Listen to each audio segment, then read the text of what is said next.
Bloomberg Audio Studios. Podcasts, radio, news. Good morning, I'm Nathan Hager. And I'm Karen Moscow. Here are the stories we're following today. Well, Karen, after he was suspended for comments over the murder of conservative activist Charlie Kirk, late-night host Jimmy Kimmel took a conciliatory tone in his return to TV last night. Bloomberg's John Tucker's here with more. Good morning, John. And good morning, Nathan. Kimmel choked up several times during his return to late-night TV. You understand that it was never my intention to make light of the murder of a young man. Well, Kimmel's monologue last night was the first time he's spoken publicly since ABC parent Walt Disney pulled the show off the air September 17th. I posted a message on Instagram on the day he was killed, sending love to his family and asking for compassion, and I meant it, and I still do.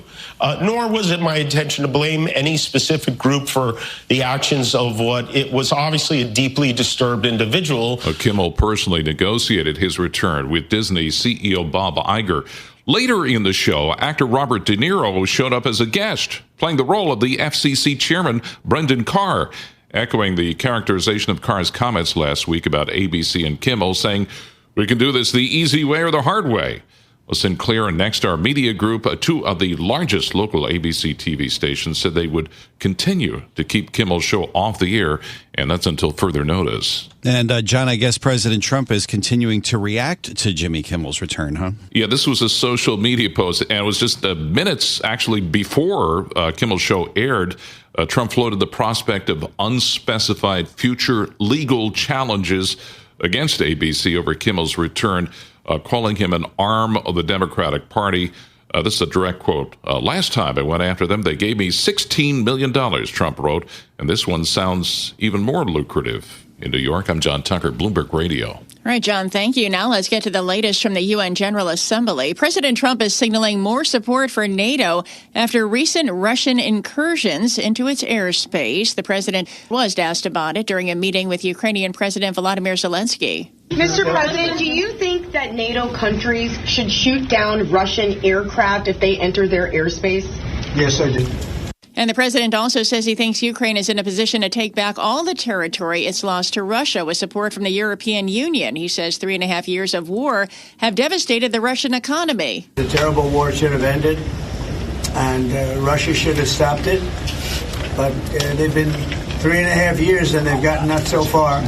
So we'll see what happens. And President Trump says it's too soon to talk about security guarantees for Ukraine, but he has been pushing European allies to ramp up economic pressure on Russia. President Zelensky is calling President Trump's position on the war a, quote, big shift. And Karen, President Trump's comments on Ukraine came after a speech before the UN General Assembly where he criticized the world body and many of its most cherished principles. What is the purpose of the United Nations? The UN has such tremendous potential. I've always said it. It has such tremendous potential. The president called climate change a con job. He said the global body hasn't done enough to support his diplomatic efforts, and he warned UN member states against uncontrolled migration. It's time to end the failed experiment of open borders. You have to end it now. See, I can tell you, I'm really good at this stuff.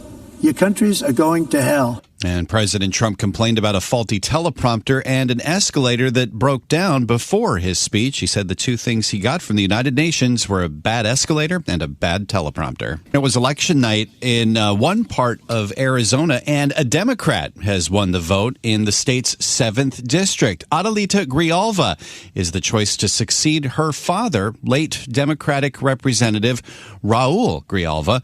The win further narrows the already razor-thin Republican majority in the House, and it also sets the stage for a forced floor vote to release government files on Jeffrey Epstein.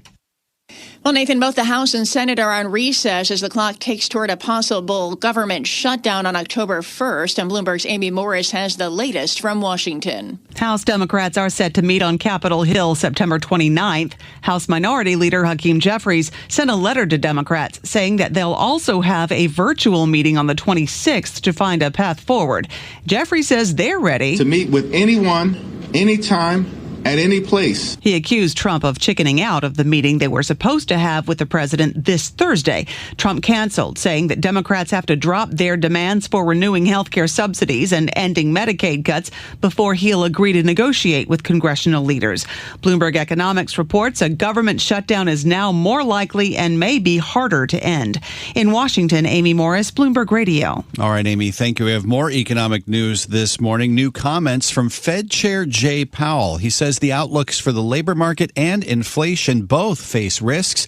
He's reiterating his view that policymakers have a difficult road ahead as they weigh further interest rate cuts. In remarks heard here on Bloomberg Radio, Powell spoke to the Greater Providence Chamber of Commerce in Rhode Island. Near-term risks to inflation are tilted to the upside, and risks to employment are tilted to the downside, a challenging situation.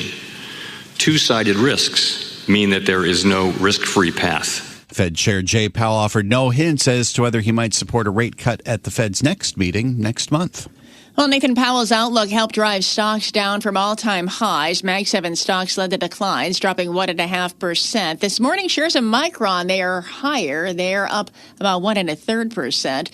The largest U.S. maker of computer memory chips gave an upbeat forecast, helped by demand for artificial intelligence equipment. And Antoine Cabin is equity research analyst from New Street Research. Yeah, the key metrics we look at here are COGS, of course, and pricing, and that's driving, you see COGS growing sequentially, you see gross margins expanding, and revenues, growing more than 20% sequentially. And that's supporting very much, our perspective here, because memory is a constraint that everybody's addressing at the moment. And that's New Street Research equity research analyst Antoine Cabin. And Micron shares have nearly doubled this year. And shares of Alibaba traded in the U.S. are jumping this morning, Karen. They're up nearly 9%. The company's revealed plans to ramp up its AI spending past an original $50 billion plus target.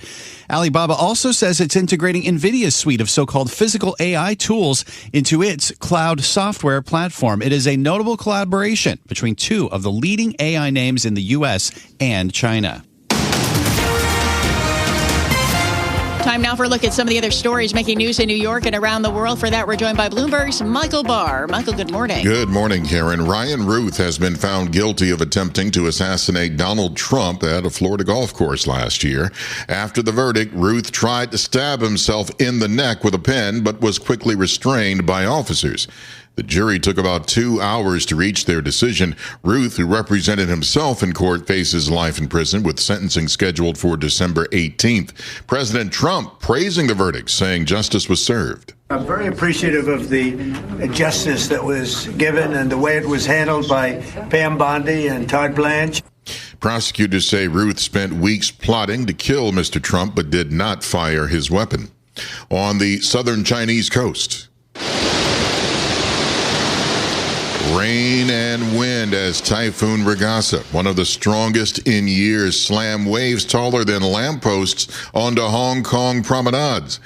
Regasa left destruction in Taiwan and the Philippines. Taiwan reported 14 deaths in a flooded township and 10 deaths occurred in the Philippines. An executive from Hong Kong's airport authorities says the airport expects to handle more than 1,000 flights on Thursday. The suspect in Long Island's infamous Gilgo Beach serial killings has lost his bid to separate his cases into multiple trials. Rex Heuermann showed no emotion, learning he will face a single trial for all 7 alleged murders. Defense attorney Michael Brown said he disagrees with the judge's decision, but is moving on. We're not wasting people's time. We're not making motions for the sake of making motions. We're making motions because we are confident in the law and confident in our position. Defense attorney Michael Brown said they wanted to split the cases, arguing the MOs differ and jurors wouldn't be able to separate evidence. Global news 24 hours a day and whenever you want it with Bloomberg News Now. I'm Michael Barr, and this is Bloomberg, Karen. Thanks, Michael. Time now for our Bloomberg Sports Update, and for that, we bring in John Stashower. Thanks, Karen. The Seattle Mariners are heading to the postseason, and as baseball's hottest team, they rallied past Colorado 4-3. Josh Naylor, a 3-run double in the 8th inning. They've won 15 of their last 16. The Yankees, with a walk-off win over the White Sox, also clinched a playoff berth. Coaching change at Oklahoma State. Mike Gundy out. He'd been the Cowboys' coach the last 21 seasons. A quarterback change on the Giants. Russell Wilson heads to the bench. Avalanche rookie Jackson Dart makes the start on Sunday. That's your Bloomberg Sports Update. Stay with us. More from Bloomberg Daybreak coming up after this. Coast to coast on Bloomberg Radio, nationwide on Sirius XM, and around the world on Bloomberg.com and the Bloomberg Business app. This is Bloomberg Daybreak. Good morning, I'm Nathan Hager. Jimmy Kimmel Live was live once again last night on most ABC stations. In his first show since Disney pulled him off the air over comments about Charlie Kirk, Kimmel said he never intended to make light of the conservative activist murder, and he made a point about free speech. This show is not important. What is important is that we get to live in a country that allows us to have a show like this. And that was Jimmy Kimmel in his first monologue since his suspension. For more, we're joined by Bloomberg's Jill Desis. And Jill, really was an emotional return for Jimmy Kimmel to the air. Really speaks to the stakes for him with the future of his show not really 100% clear. Good morning. Yes. Good morning, Nathan. This is a story that honestly still seems far from over. You did have this very apologetic, conciliatory tone out of Jimmy Kimmel last night, but then you also do have some of these concerns about whether or not he actually will have this show in the long run, right? I mean, while he was on air, he was not on air for a significant number of broadcasters, particularly those run by Sinclair and Nexstar. Remember, these are broadcasters that really were kind of behind some of that initial push to pull him from their airwaves. In the first one, they operate dozens of ABC affiliates, including in very large markets like Seattle and Washington, D.C. And, look, Jimmy Kimmel made a point during his show of talking about some of those free speech concerns. I'd also bring up the fact that, as we were discussing earlier on this program, Trump put out that statement talking about, the idea of going after ABC. He said, quote, "Last time I went after them, they gave me $16 million. I believe he's referring to a defamation suit that said Disney paid to settle in the case involving one of their anchors, George Stephanopoulos, and kind of shows that, Trump is certainly willing to, go after, certain, types of speech or other things that he sort of deems unacceptable in the courts. And so you kind of wonder where exactly something like this goes if the FCC continues to be involved. But certainly I don't think that the story is quite over yet. Yeah, interesting to see that focus from the president following what was a pretty multi-layered visit to the UN General Assembly yesterday, particularly what the Ukrainian president, Volodymyr Zelensky, is calling a pretty big shift when it comes to the president's position on the war. Well, it is a very big shift. I think really notably what you heard from the president of the United States, who is in the past, just over the past couple of months, said that, perhaps Ukraine should make some territorial concessions in Russia's war on the country. Now he kind of took a completely different tone here. He's talking about how potentially, with the support of the European Union, Ukraine is positioned not only to fight back, but also to reclaim all of the territory taken by Russia since its invasion in 2022. I think what this really does speak to is the fact that, ending Russia's war in Ukraine was something that Trump had made a campaign promise, something that he said that he wanted to get done day one in office. He's obviously been very frustrated with Vladimir Putin, increasingly frustrated with Russia over the past few months. And now you've got him saying this. I do think one thing that hasn't particularly changed about Trump's stance on this war is that he is really pushing the EU to take the front sort of seat here, maybe not providing any sort of, boots on the ground by the U.S., but really sort of pushing the EU to get involved here. But I do think that those particular notes, that territorial note involving Ukraine, was a really, really interesting shift from the president here. And in just 30 seconds, Jill, what about European Union support? Does it look like they're behind what the president is saying when it comes to boosting their level of support? Well, I think that what we've seen over the past, several months is that you do see, them kind of come to the table a little bit more. Certainly Trump has kind of been banging this drum. How exactly this all ends up resulting, I think obviously still remains to be seen. It was just a couple of weeks ago, Trump was hoping that something would end soon. I'm not sure that we're quite there yet. This is Bloomberg Daybreak, your morning podcast on the stories making news from Wall Street to Washington and beyond. Look for us on your podcast feed by 6 a.m. Eastern each morning on Apple, Spotify, or anywhere else you listen. You can also listen live each morning starting at 5 a.m. Wall Street time on Bloomberg 1130 in New York, Bloomberg 99.1 in Washington, Bloomberg 92.9 in Boston, and nationwide on Sirius XM Channel 121. Plus, listen coast to coast on the Bloomberg Business app, now with Apple CarPlay and Android Auto interfaces. And don't forget to subscribe to Bloomberg News Now. It's the latest news whenever you want it, in 5 minutes or less. Search Bloomberg News Now on your favorite podcast platform to stay informed all day long. I'm Karen Moscow. And I'm Nathan Hager. Join us again tomorrow morning for all the news you need to start your day right here on Bloomberg Daybreak.